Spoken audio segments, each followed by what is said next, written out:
Welcome. My name is Abel Sanchez. In this lesson, we're going to be looking at file system basics.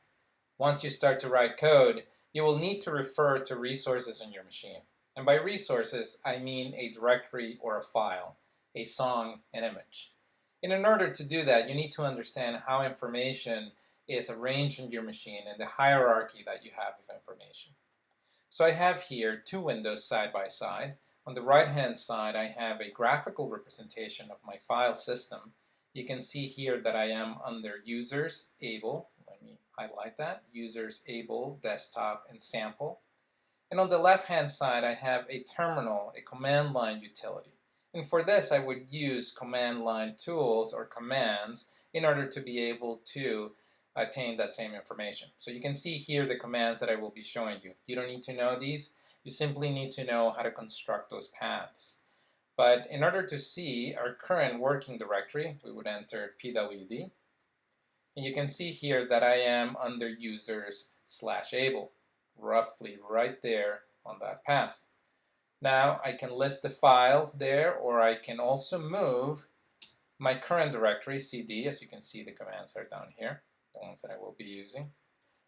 And I'm going to move to the path that I have here on my graphical representation. And so I'm going to move to desktop, sample, and once I enter ls, which lists the files, again the command is down here, you can see here that I have parent and readme.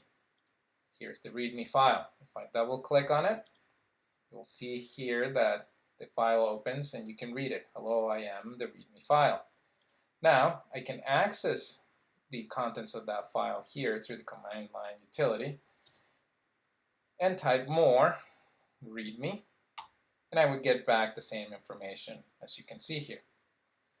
Also, if I inspect, if I get back my working directory, you can see there that now my path matches that of the graphical window. And you can of course move in or out. Here's a child to that parent folder, and we could do the same here. Move one down to parent, and we'd be able to see that child file. Now the two concepts that I've mentioned a few times here, folder or directory, they're both used interchangeably, and readme are analogous to what you would see in an office environment. Typically there you would see a document, and that's the equivalent to a file such as readme, and the folder simply holds documents. So this is simply a quick lesson overview of how the file system works. Make sure this is clear in your mind. If you haven't seen this before, create a few files and folders. Use your command line utility, your terminal window, to be able to navigate up and down.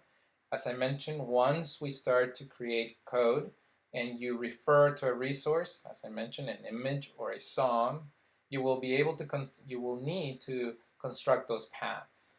So with that, let me go ahead and close and say thank you and goodbye.